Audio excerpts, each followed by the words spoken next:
important topic and subject, which has been on the minds and hearts of a lot of people, I'm sure, both within Kuwait, in the GCC, etc. We're living in times that are indeed turbulent, and they will stay turbulent for a while for reasons that are not anyone's responsibility or accountability. So today's topic is all about what we can do in the situation that we have today, where there are a number of people who are losing their jobs. There are a number of people who fear that they will lose their jobs. And we can hopefully try and understand how to mitigate the situation. So if I'm allowed, I can proceed with this.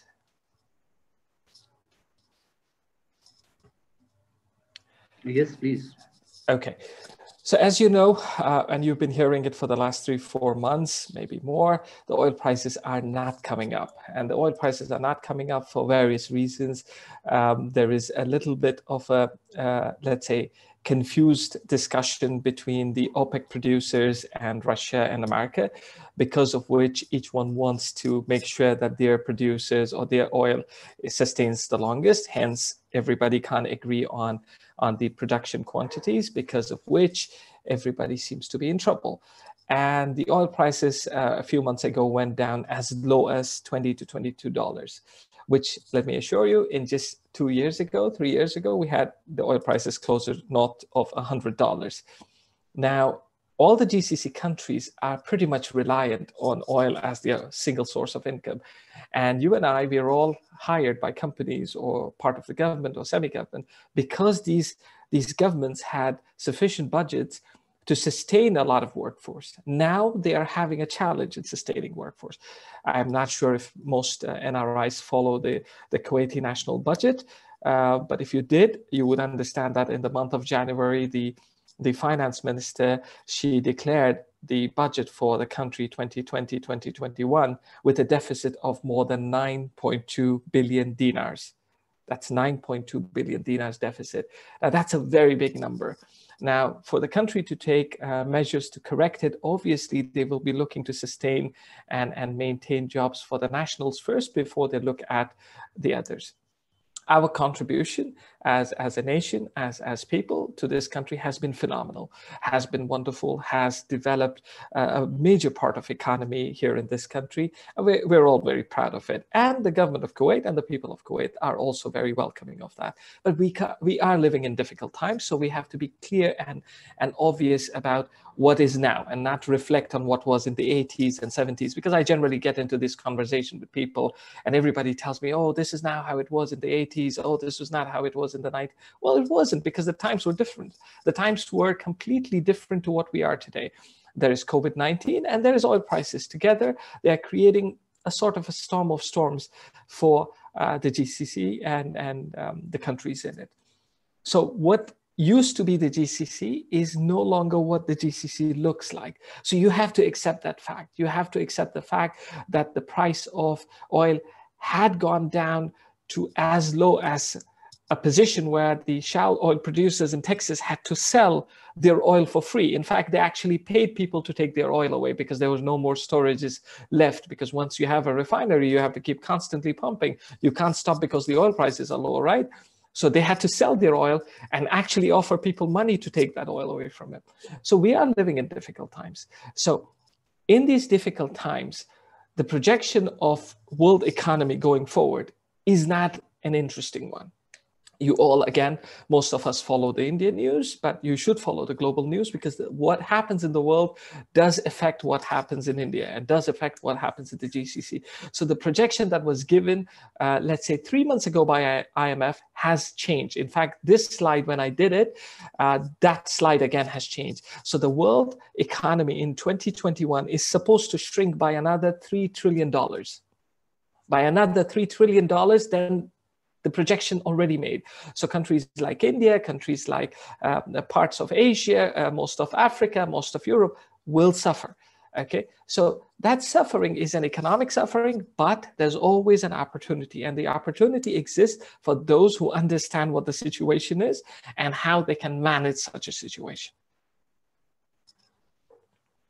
So the first thing, things you should not do after leaving your job, if somebody leaves his or her job or gets fired, these are the 7 things I really want you to listen and watch this. Please do not do this. It does not help you. So first of all, do not break your relations or communications with your ex-colleagues, people you worked with for a number of years. Don't feel sad and dejected and humiliated as if I got fired, he didn't. So how can I communicate with him? It's embarrassing. The guy will feel sorry for me.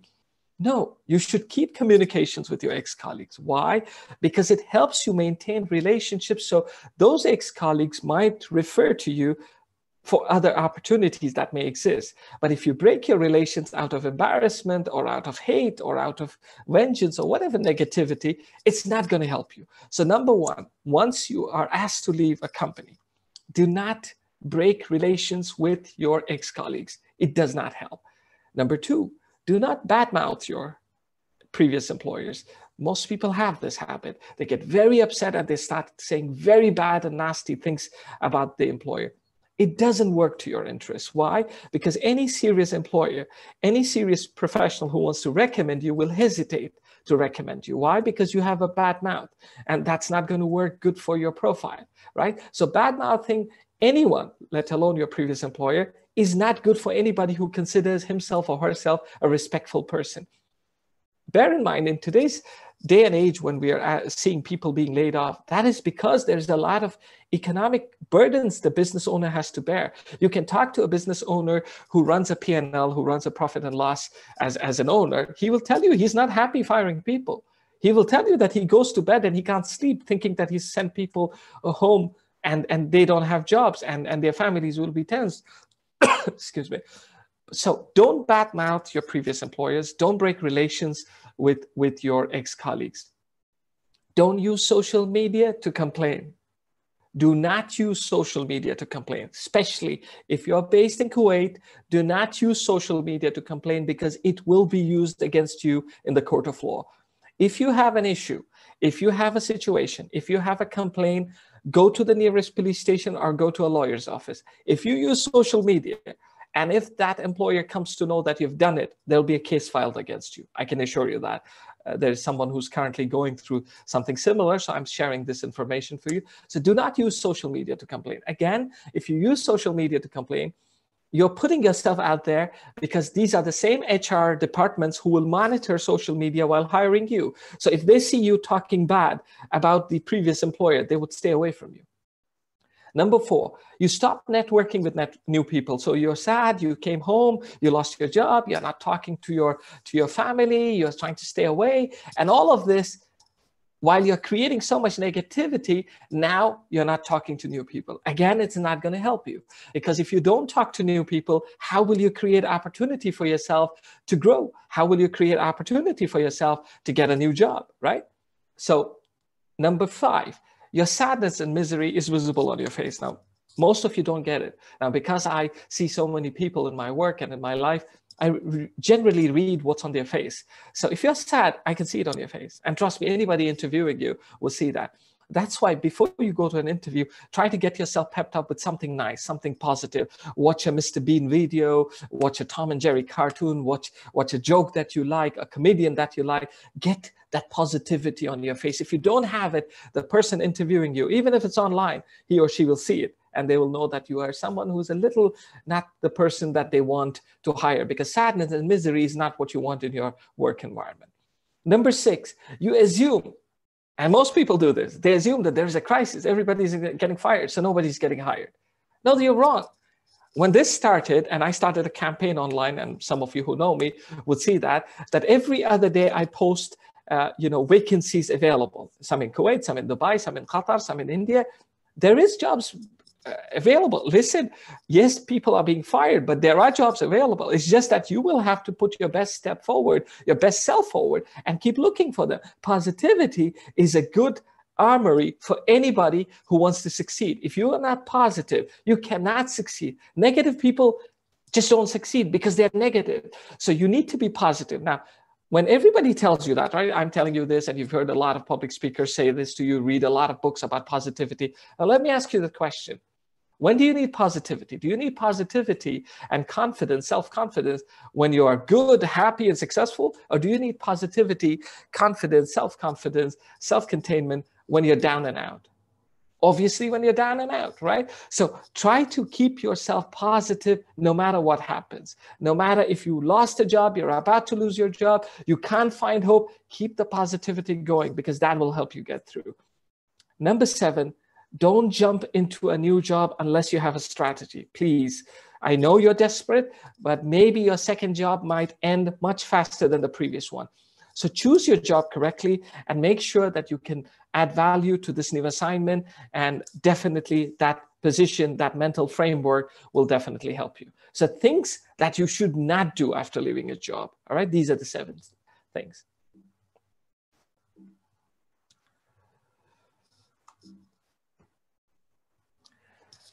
Now, most of you must be very interested in being an entrepreneur and launching a startup. Oh, I worked all my life and, things. I always had a boss, and now everybody tells me you should all leave that and work for yourself. You should be your own boss, right? So there are cliche statements given away and people get carried away and people think, oh, let me be a startup entrepreneur. So let me give you a snapshot of what is a startup. That's what a startup is.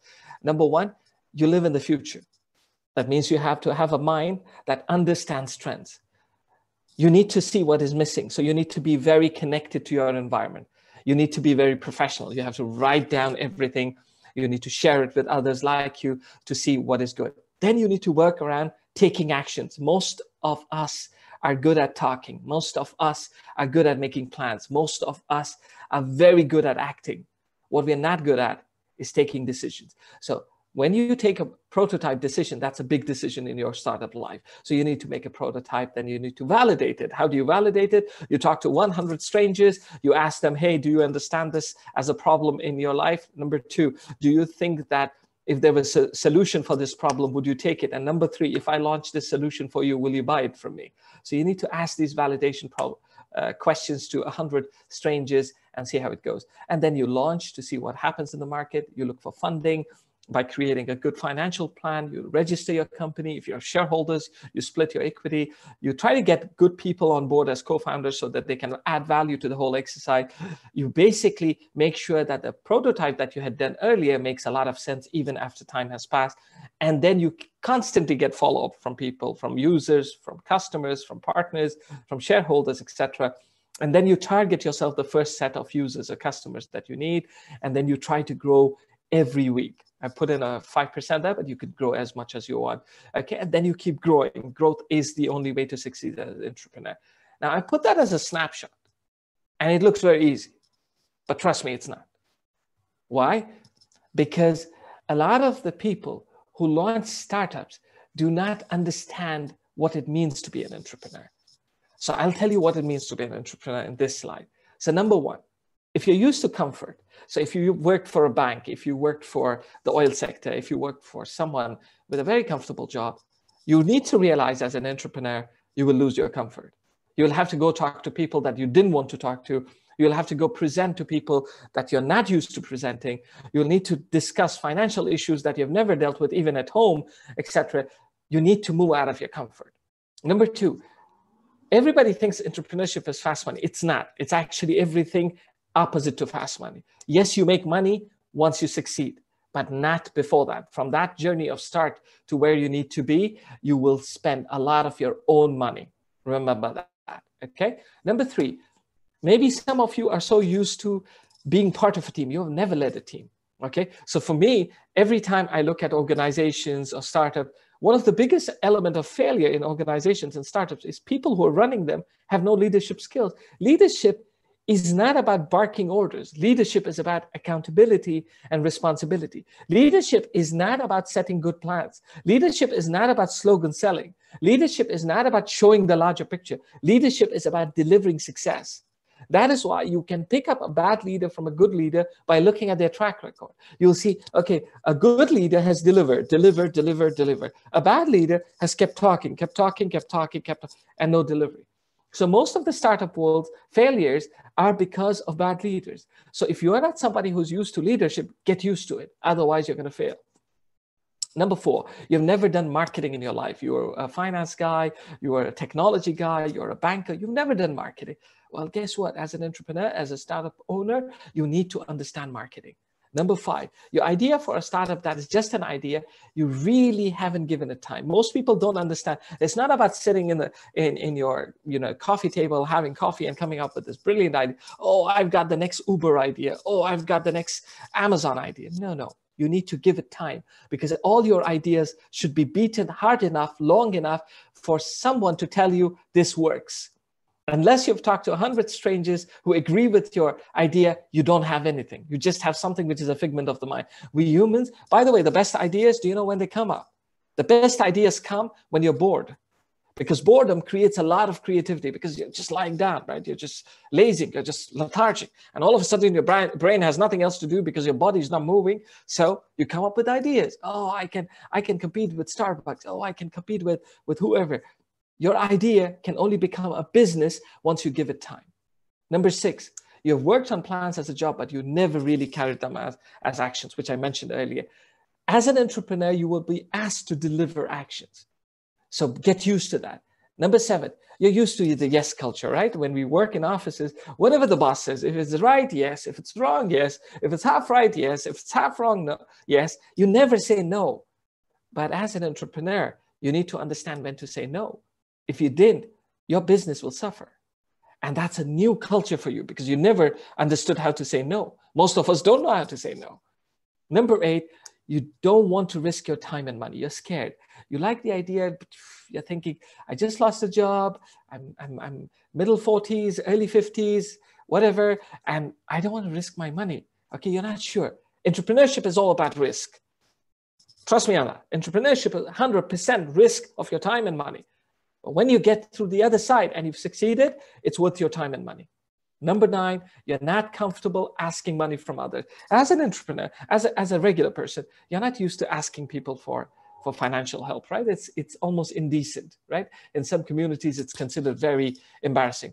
As an entrepreneur, as a founder of a startup idea, guess what? You need to raise money from investors. So you need to get used to the idea of going and presenting your plan and saying, hey, I'm raising 10,000 KD. Hey, I'm raising 5,000 KD. Get used to that, raising funds from investors. So these are some of the things that most people who are trying to get into entrepreneurship or trying to launch their startup idea, people who worked all their life, do not realize. I want you to realize it. These 9 things, you better get used to them. Now, let me scare you a little bit more about why startups is not really a great idea. 90% of all startups fail. It's proven. It's data that you can Google anytime, and you'll find it. 90% of all startups fail. 75% of venture capital-backed startups fail. Venture capital, big boys like Sequoia, Amazon Ventures, the guys who invest billions of dollars, the people who buy, I'll give you an example, people who buy Flipkart, even though it's a loss-making company, right? So Walmart bought Flipkart, and Flipkart has never delivered profitable results, and yet they bought them for 13 billion. Only those people that have a lot of money to spend can spend 13 billion in a loss-making unit. And the 50% of businesses make it only to their 5th year, and 33% startups make it to the 10th year. 33%, okay? 40% actually do some profit. 82% of the businesses fail because of cash flow problems. Now, let me also share something with you. Every year, close to $300 billion is invested in startups. That's a lot of money. That's a lot of money. So if you're considering startups, there's a lot of money for you to attract. But also remember, there's a lot of data that says that most of you are most likely going to fail. That doesn't mean that you will fail. It just means that you have to be a lot more careful, a lot more focused. And if you're half successful, trust me, you will make a lot more money than what you've ever earned as a job. I've seen that happen so many times. So these are some of the fascinating, unfortunate startup failure rate facts that I also wanted to share with you. So what are your options once you lose a job or you're retiring, right? You need to have some options. So the first option, obviously, is to look for another job. And that's why I told you, don't break your relations with ex-colleagues. Don't talk bad about your employers, because you need to look for another job. In fact, in one of my videos, I have said that when you are asked to leave your job, actually spend time with your direct line manager, with your HR, telling them, listen, I'm available if you need me, even without a salary, because I really feel for this company. I don't want the company to lose out on its market share. If I can work without a salary for the next month or two, I'm more than happy. Why? I want you to leave a positive impact with your employers so that they realize that you're a professional and a respectful person that they do not want to lose. Okay, people who go sad and miserable, they're the ones they will always lose. Option 2, put money in the bank. Now, as a Muslim, we are not allowed to take interest money, so I don't encourage it. But if you're not a Muslim, then yes, there are a lot of options for you, both in India and in countries like Kuwait and Dubai, where there is a set interest that is offered to you for the amount that you put. Number 3, you buy a property that can yield you monthly rent. So you take a property in India that you know that it can be rented or it's already rented. The already rented ones are good ones because you know that they have good traction in the market. So that way you know what your monthly income is. Always do some homework, guys, everybody. Panicking does not help. If you've lost your job, you still have enough money for you to sustain yourself in some which way or the other. Listen, India is a great country. India has, even today, in these difficult circumstances, India still has a middle class that is thriving and prospering. Yeah, they're facing challenging times, I agree, but they're still thriving and prospering, okay? So what you can do is you can, for example, invest your money that you've collected from your end of service or whatever and get yourself monthly rent. If you're in Mumbai, if you had 25, 30,000 coming to you every month, that's very good for you. If you're in the middle ages of 40, 50, and even closer to 60, that will help you sustain yourself. And then you can figure out what else you can do. Option 4 is you buy a property that you know you can sell in 3 years. Now, because the market is down, and maybe some of the real estate values have come down, this is an opportunity for you. Trust me, inshallah, God willing, this situation will not stay. It will not stay in Kuwait. It will not stay in India. It will not stay in the rest of the world. These, you know, Allah says it in the Quran, there are bad times, there are good times, there are good times, there are bad times. We have to go through the phases. Life is all about facing situations. It's not only about living in a good situation. So use the opportunity, try to use your mind, do some research. If you go back home, if you go back to India, research your area and say, ask the people around you, okay, what was the rate of this land or this property 3 years ago? And then try to estimate something. So you buy something with a mindset that you will sell it after 3 to 5 years. Number 5, you invest in the stock market. Again, as a Muslim, I would encourage people to consider Islamic stocks. This is the best time to buy stock. Some of the best results and returns have happened in the last 5 months. People who are used to investing in the London Stock Exchange or NASDAQ have had more than 30 to 50% returns on some of the technology stocks, some of the pharmaceutical stocks, etc. And you need to get yourself involved. You can't say, I don't understand anything about stock market. These days, everything is online. I really don't understand the people who have excuses for not doing anything, all right? So I'll give you an example. I'll really give you an example. So I'm an iPhone user, right? So this is an iPhone, right? Now, most people who are non-resident Indians think, okay, what do I do when I go back to India? I don't know anybody. I lived all my life in Kuwait. What am I going to do going back to India? Well, here's what you do. If you're an iPhone user, you talk to Siri. Listen to this. Hey Siri, can you tell me the government of India programs for non-resident Indians? Okay, I found this on the web for can you tell me the government of India programs for non-resident Indians? Check it out. Oh, guess what? Siri found for me a lot of programs that benefit non-resident Indians. It just takes you simple things to get answers and results. Stop complaining. Stop complaining. Stop putting yourself down. Start talking about what you can do. There's a lot online that you can learn and understand. When you're in difficult times, when you fall into a hole, when you're sad and miserable, you actually dig a bigger hole. But if you keep calm and start thinking, you actually start building a ladder. Start building a ladder. So option 6, start up a startup idea. If you want to be an entrepreneur, and I have a whole different workshop that I do about how to be an entrepreneur, which is an hour to 2 hours long. And then I have another workshop, which is called Creativity, a Need for Entrepreneurs, which is another 2 hours. Like the moderator said, I recently lectured students who had participated in Oxford University backed boot camp about entrepreneurship. So my two lectures was one about creativity and entrepreneurship, and the second was when do you persevere and when do you persist. Now, I think people who have the ability to challenge themselves and put themselves out there, move out of the comfort zone, should consider launching a startup idea.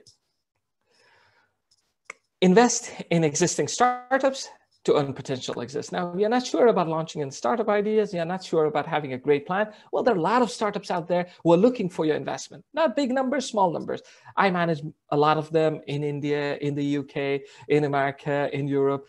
In fact, inshallah, in 31st of October, I'm doing a global webinar talking about how to increase the funding for startups globally. And you'd be surprised, some of the biggest returns, alhamdulillah, I have received, and not from my real estate investments in India, they come out of my investment in startups. I've twice, thrice, in some cases 4 times in less than 3 years. So, maybe you can invest in startups and take a more careful approach. There's also a way to do it by making sure your investment agreement is working to your interest and is beneficial to you. And number 8 is you invest in a startup, a business that can share profits with you on a monthly or quarterly basis. Sometimes when you make your investment document, you can ask the entrepreneur who's leading that startup to say, hey, listen, I need returns every month or every quarter or every year. You can agree on that. And those are some of the options that I think you can take when you're asked to leave your job from the Middle East, from GCC, or you're retiring. I think these are interesting options for everybody and anybody, but for anyone and everyone, it's individual decision making, and don't go with just good advice. Good advice these days is the worst thing you can get. Do your own research, please. Please, trust me, I've said it in a lot of public events. Good advice is the cheapest commodity left on planet. Everybody gives it to you. Without any research, nothing. I see so many public speakers, followers more than 1 million, and they have no clue what they're talking about. Trust me on that. I am in entrepreneurship.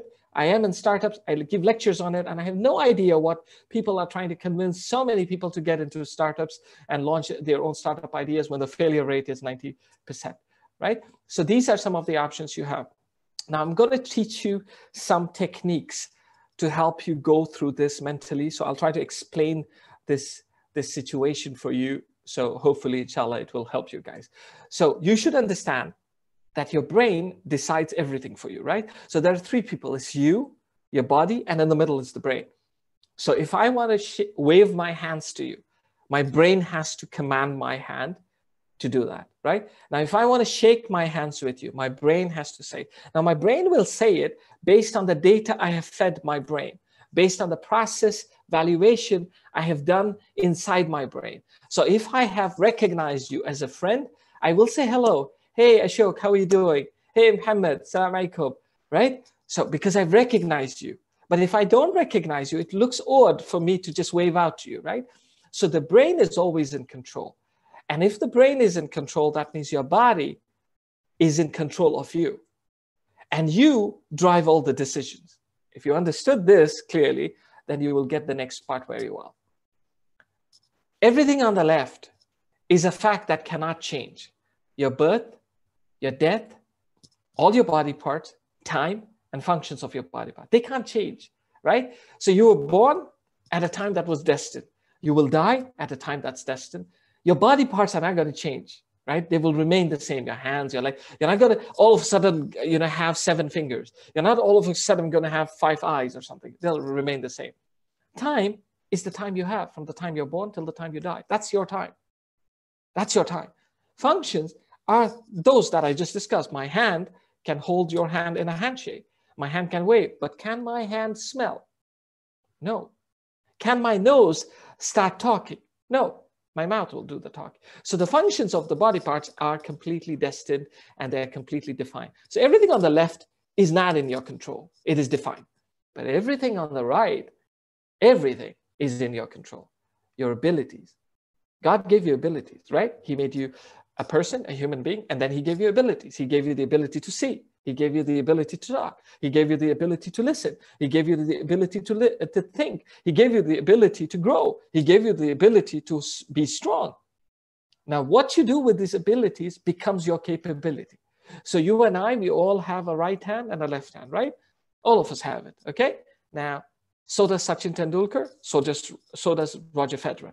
Only difference is you and I cannot score 10,000 runs with these two hands. Sachin did. You and I cannot win any tennis tournament. Roger Federer did. He broke world records. So what you do with what God has given you as body parts is based on you, because the abilities are set in you. They're not different. So you and Da Vinci were same. Leonardo da Vinci and you are the same. The only thing different is he achieved a lot more than you did. Okay, that's because he used his abilities to create a lot of capabilities. So he could write poems. He could draw amazing pictures. He could design the sewage system of Rome. He could design weaponry that is today registered as some of the finest weapon designs history has ever seen. So this is capabilities you can do. Now, patience. Patience is a virtue that will allow you to achieve a lot of things. Patience to bear, patience to sustain, patience to believe, patience to be positive. All these patience has to be in you if you want to achieve something with your capability. Imagine you have the capabilities in both of your hands to hold a racket, but you don't have the patience to learn tennis. You will not beat Roger Federer. Imagine you have the patience the capability to make your legs very strong, but you don't have the patience to train yourself to win a race with Usain Bolt. You will lose all your races. You need to have patience. Then you need to manage your time. Your time management will make you more firmer, more focused, and more clear about what your objectives are. Now that you're in trouble, this is the time to show what patience is. Now that you're in trouble, this is the time to show how you can manage your time. Now that you're in trouble, this is your time to commit. And you're not committing to anybody else, not to me, and not to IMA, not to any of these 375, mashallah, attendees we have today. You're committing to yourself. And you know what you're committing to yourself? You're committing to yourself an objective that says, I will deliver. I will get through this. I cannot be in this situation forever.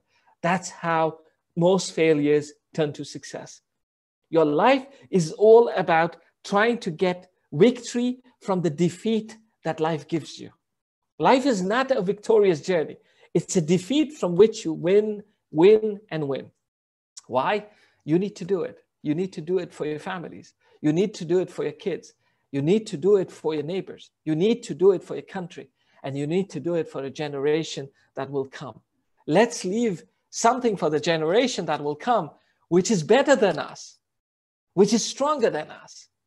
We shouldn't be leaving real estate and money. We should leave ethos and values that are the right ethos and values that the world and communities can prosper with. So this slide is a very, very interesting slide that I made a few years ago when I was doing a session on self-confidence for students in India.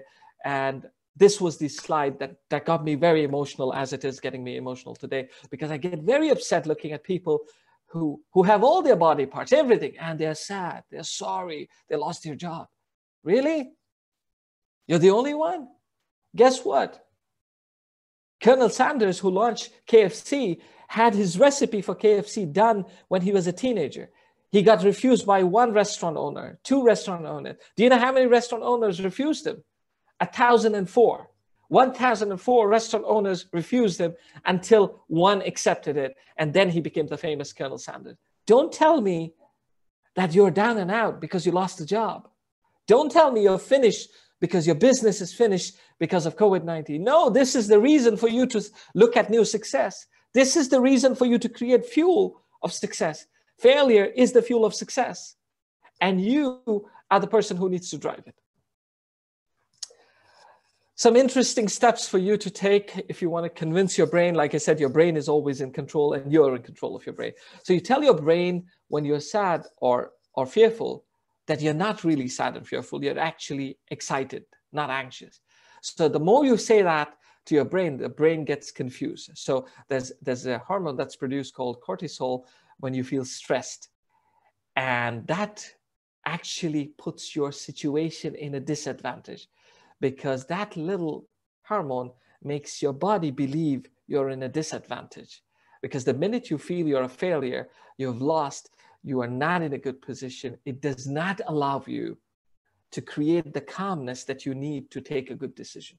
So try convincing your brain when you are sad, when you're disappointed, that you're not sad and disappointed. This is just a momentary thing. It will go. Keep saying it to yourself, it will go. Number 2, breathe in slowly. for 5 seconds, then breathe out for 6.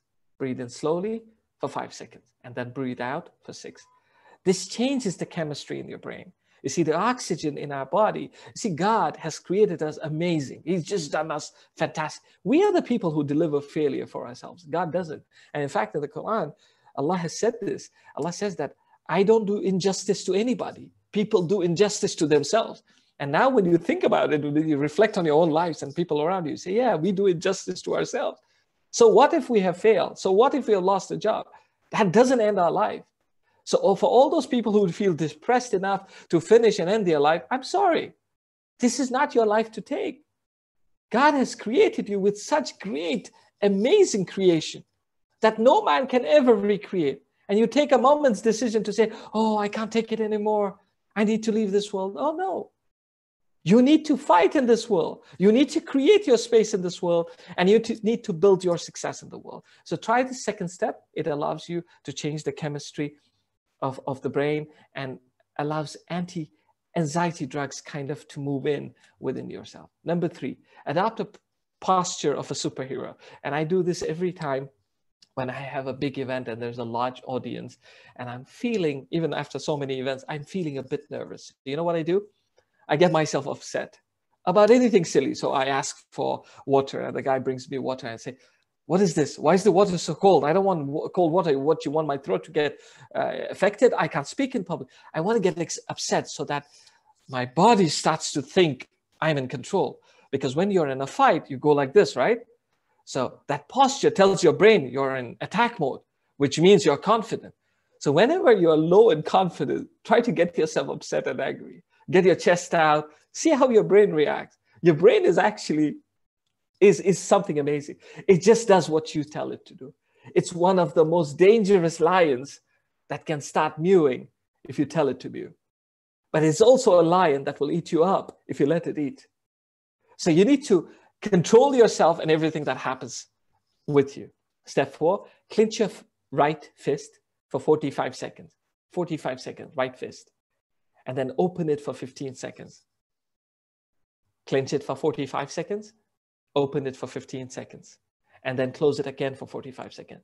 Repeat it a few times. This kind of switches your brain to a more challenging frame of mind. It allows you to improve your performance and kind of lessen the anxiety. I'm telling you all of these little exercises that I do myself as well, just so that you give yourself as much chance to succeed and take control of your life and take control of who you are a little bit more. And most importantly, everybody, and I've said this to myself when I've had the biggest failures in my life, if you really want to be confident and successful, move out of your comfort zone. And I'll tell you what's your comfort zone now that you've lost your job. Your comfort zone is feeling sad and sorry. Your comfort zone is looking for compassion from family and friends. Move out of it. Stop being the kitten right here. Try being the lion, because lions always rules and kittens end up nowhere. So I want you to use your failure, your defeat, to be your fuel to success and glory. And I wish all of you today who are attending here and others, both in Kuwait, in the GCC, in India, and around the world, a lot of success. We're living in difficult times, people, and in difficult times when we sit together, when we hold each other's hands. And I'm very pleased to tell you and share with you that in the last 5 months, when COVID hit very bad, we've had circumstances where, in one particular occasion, this was very interesting. I need to share this with all of you. There was a camp for laborers. And I came to know that there was no food for them because they just landed and COVID-19 lockdown came in and they could not get salaries from their employers. So me and a few friends, we got together and we sent them food packets. Let me tell you the irony of that. The people in the camp were Nepalis, were Bangladeshis. The Bangladeshis were Muslims, the Nepalis were Hindus, and all the donors were Indian Muslims. What I'm trying to tell you is that in India, we're used to creating a lot of togetherness. And the GCC, people who've lived in the NRI world, in the NRI diaspora, have got used to holding hands very often. So I think the strength of who we are as a community is shown in the last 5 to 6 months. It is a matter of pride, definitely. It is a matter of strength, most certainly. Carry this strength forward. And that is why events like this, workshops like this, are events for you to change and events for you to make yourself stronger. Because always remember, getting stronger is what we need to succeed as a nation. If we are not strong, we can't succeed. So I hope this lecture, this session has helped you. I hope my information has been fruitful enough. I hope my discussion has enlightened your minds. I hope my ideas have opened your hearts and mind. And I wish all of you good health and safety. And now, before I end, let me just share something else. A mask is worn like this, with the nose covered, okay? When anybody who wears the mask like this, with the nose uncovered, I have some important news for you. Your nose is connected to your lungs. The first thing that gets affected and infected very bad with COVID-19 is your lungs.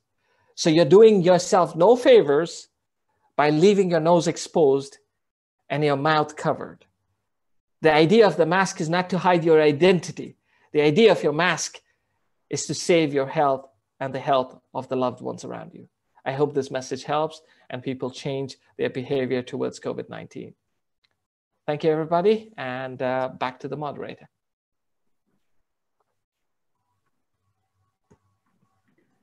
Thank you very much, sir. Jazakallah khair. It was an excellent session, I would say workshop rather. Now we have questions from the attendees. And yes, I would like to request everybody to type the questions and keep it brief, because we have very limited time, say 20 minutes only. So we will be taking one by one all the questions, inshallah, in a very quick time. Sir, someone asked links to your workshops.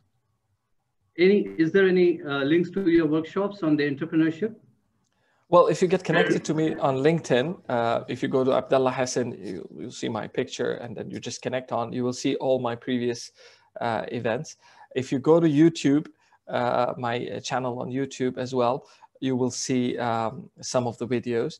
And then most of the workshops are repeated. So we can possibly, if schedule allows me, we can do some of those with IMA as well, inshallah. Thank you, sir.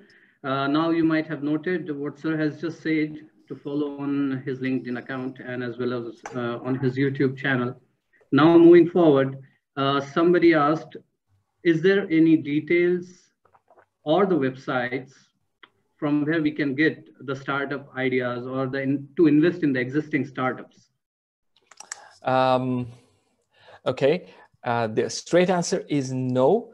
And the next answer is yes, because I am working with the global community very soon to create a platform that brings in all the opportunities together. So opportunities from the Middle East, from Asia, from Europe, from Africa, from North America, so that as an investor, as an angel investors are people who invest smaller amounts, can look at and set their terms of investment. So let's say your term of investment is, you say that I want to exit when you do the next round. So I don't want to stay forever. I don't want to wait for IPO and all of that. So inshallah, when I do that, if all of you connect with IMA and we maintain the connection and you're in touch with me on LinkedIn, I'm sure you will hear about it, inshallah, very soon.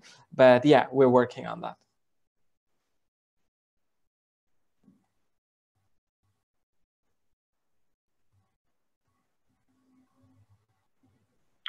Yes, sir.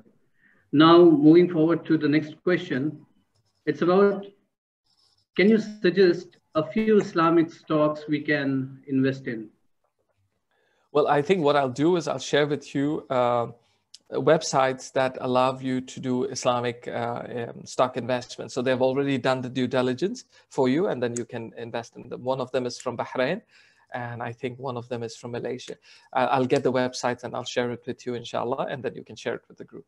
As I will also share these slides as well, because I see in the in the questions chat that most of you are asking Yes. for. But no, inshallah, you'll have the slides.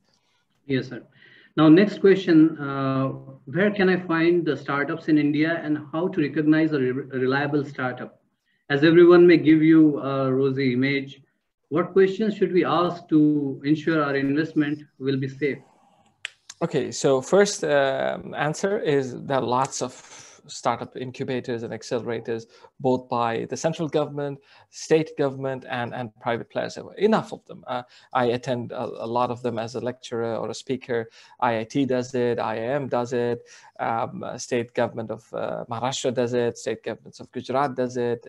All states have it actually. So that is number one.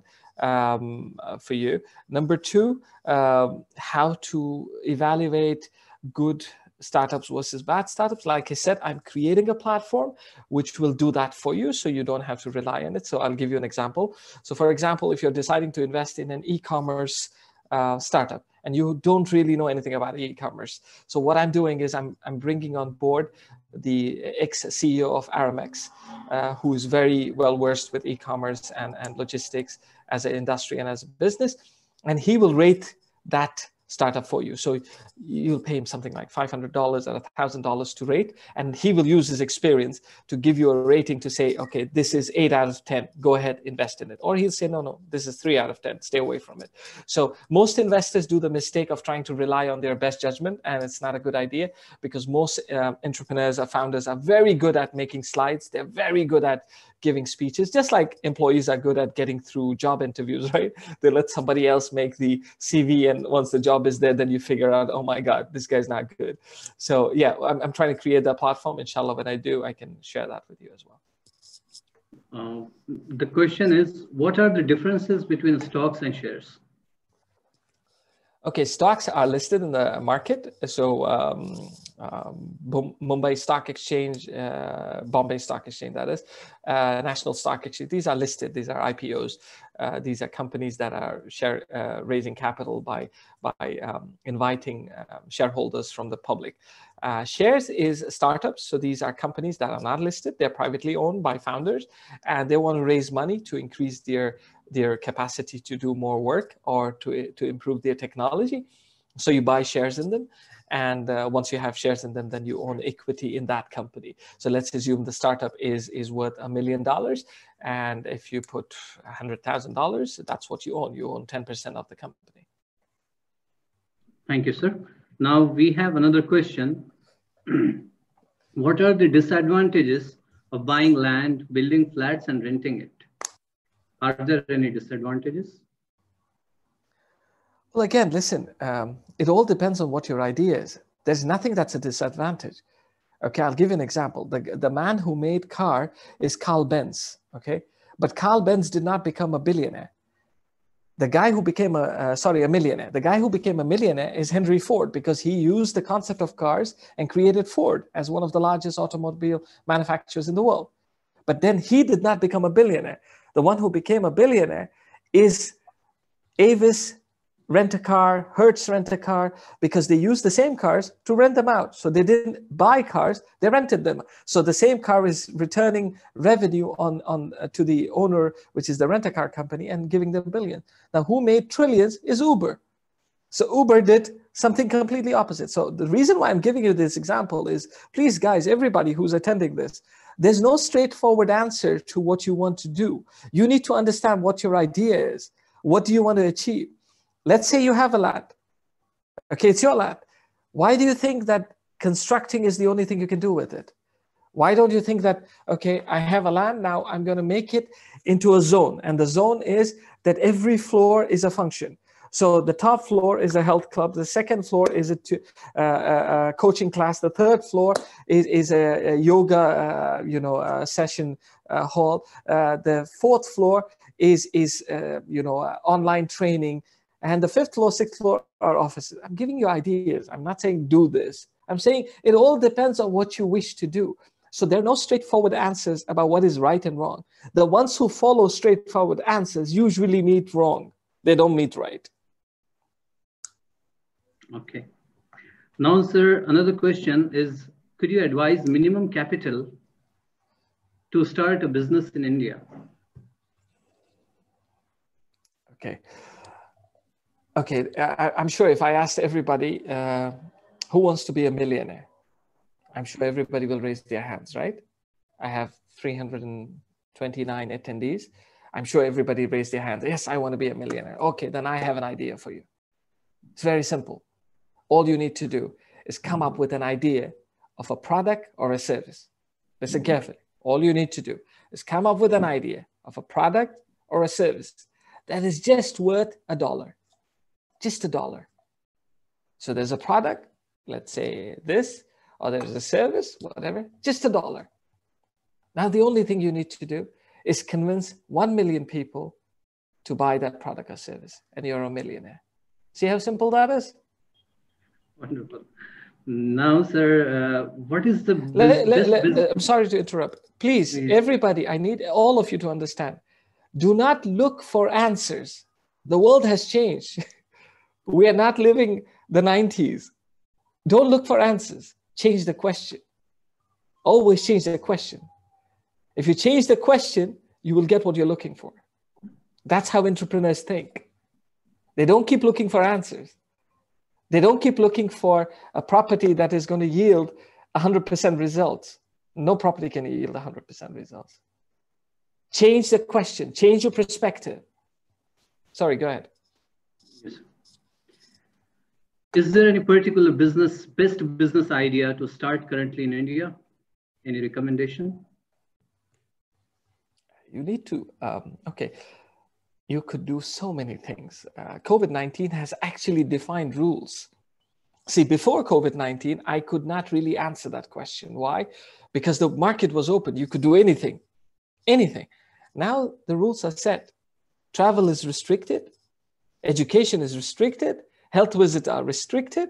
Social lifestyle is restricted. Eating out is restricted. Entertainment is restricted. Now, all of this is restricted, right? So where is everybody sitting? They're sitting home. So whatever you do, try to do something that reaches to more people in their homes. So what that idea is, I don't know. You figure it. I told you where your customer is. Right, sir. Another interesting question from a doctor.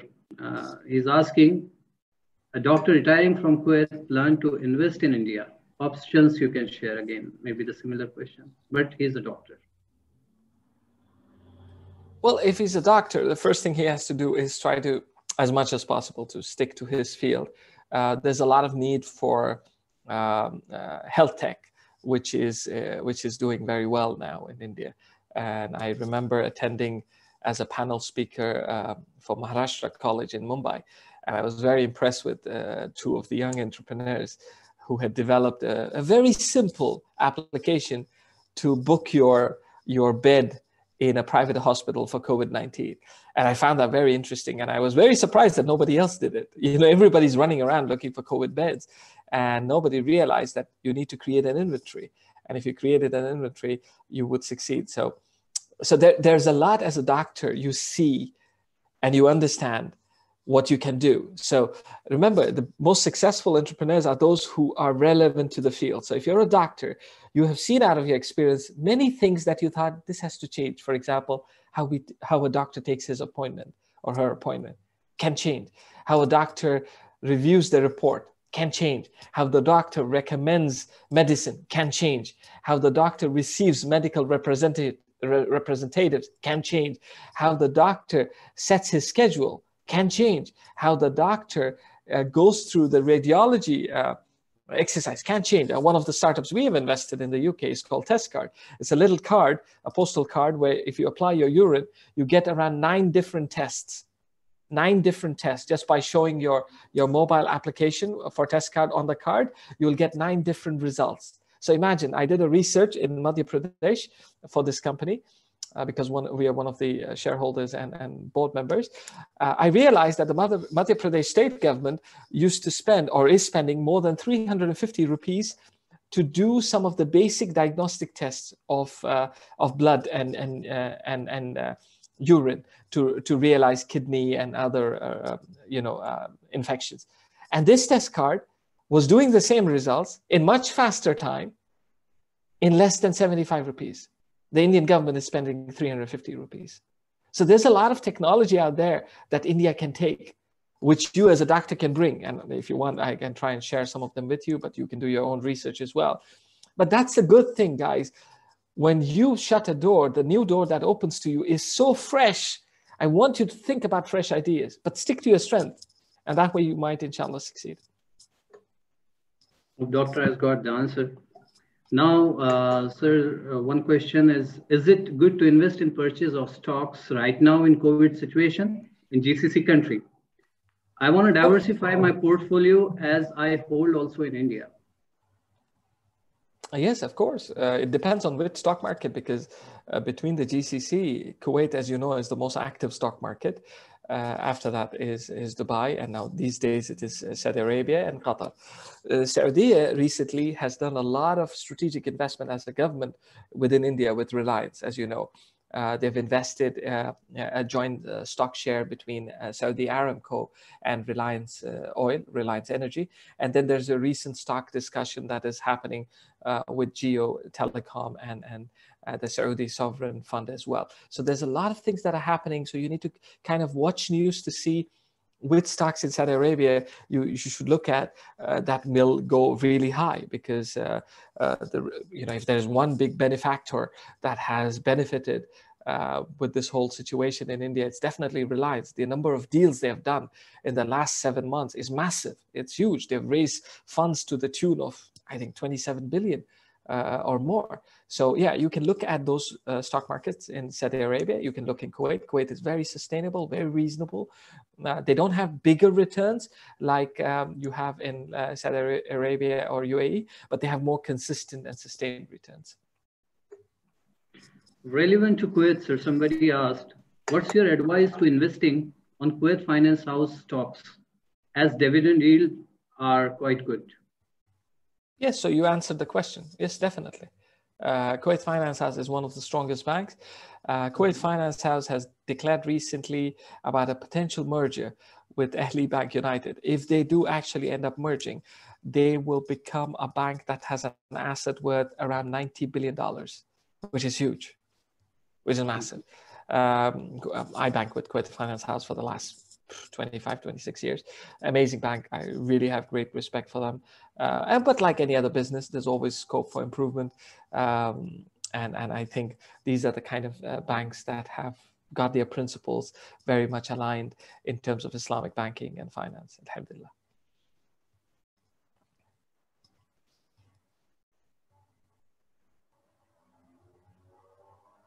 Okay.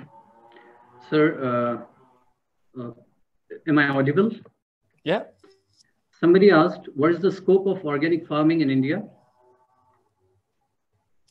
Well, whoever asked that is probably 5 years late. Organic farming has taken. What is the scope of organic farming in India? And what about dairy businesses in India? Okay, organic farming is 5 years old in India, so it's not new. Whoever does it should have a very good marketplace, but you should understand who your customers are. Dairy farming, interestingly enough, someone I know, and I met him at an event organized by the Kokon Chamber of Commerce and Industry in Mumbai 3 years ago at the Taj in Santa Cruz.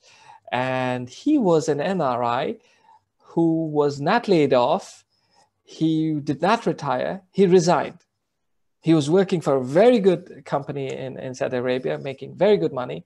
And he decided to be an entrepreneur. And he left Saudi Arabia and he went to India, Maharashtra. He comes from the Kokon region and he launched his dairy project. Now, the interesting thing is that it took him a little longer than what he planned for. And now there is COVID-19, of course, but he got everything. So he got the land from MSEB. He got the approvals that he needed. And he launched his business. So he's launching products that we are used to in the GCC, like Lebna and all of that. And he's getting very good traction. So the dairy business is a good one in India because it is a daily life thing. People are very connected to dairy businesses, but you will need to be on ground present. Sorry, sir. Actually, my internet is a little unstable. Yes, can you hear me? Hello? Am I audible?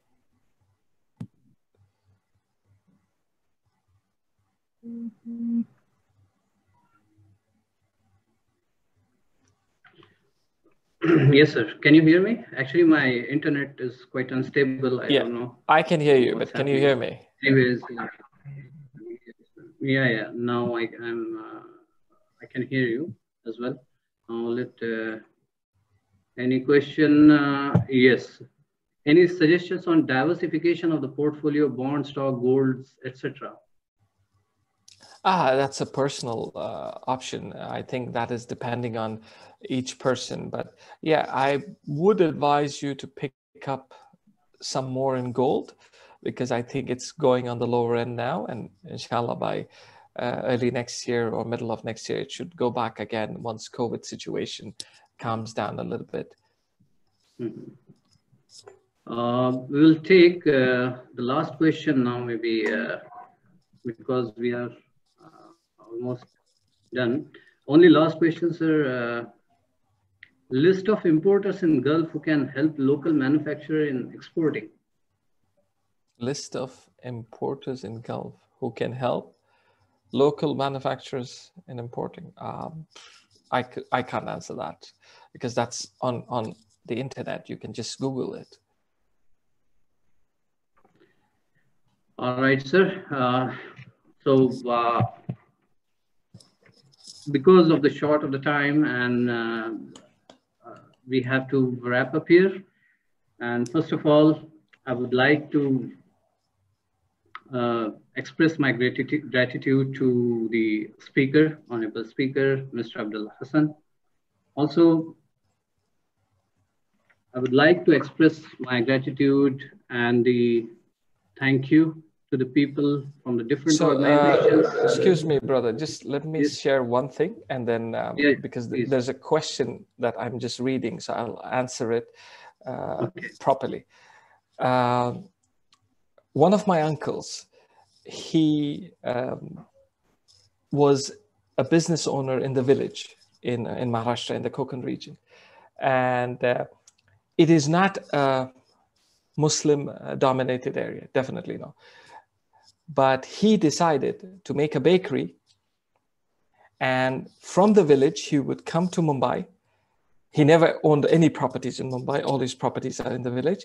And he would take a flight to go to Frankfurt to attend an exhibition for bakery equipment. I'm talking about the late 70s, early 80s.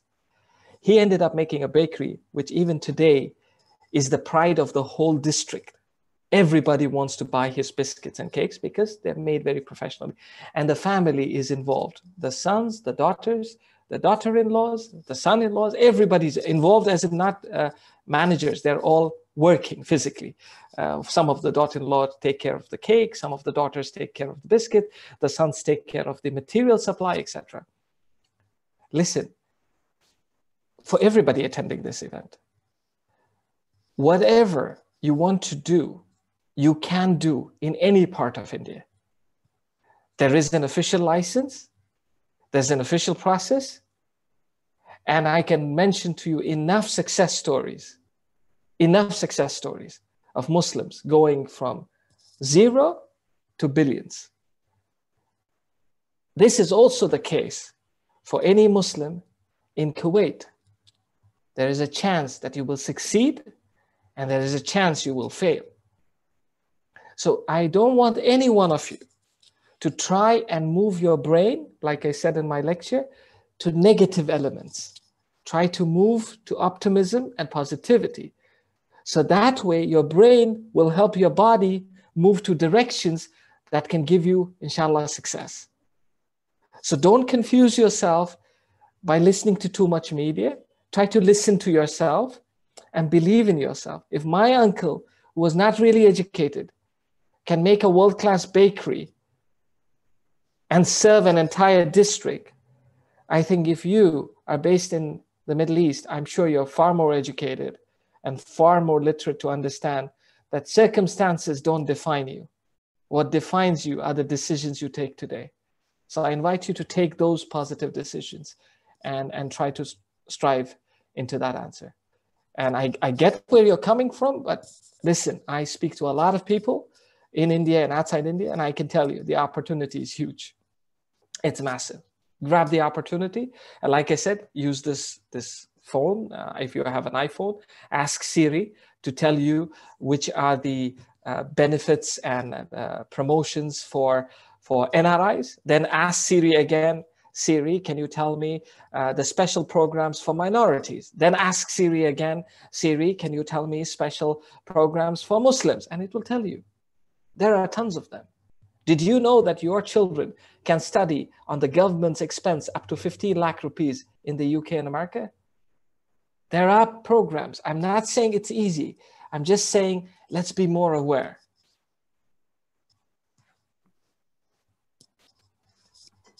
Thank you, sir. So I was in the middle of giving you thanks, great thanks from all of my team.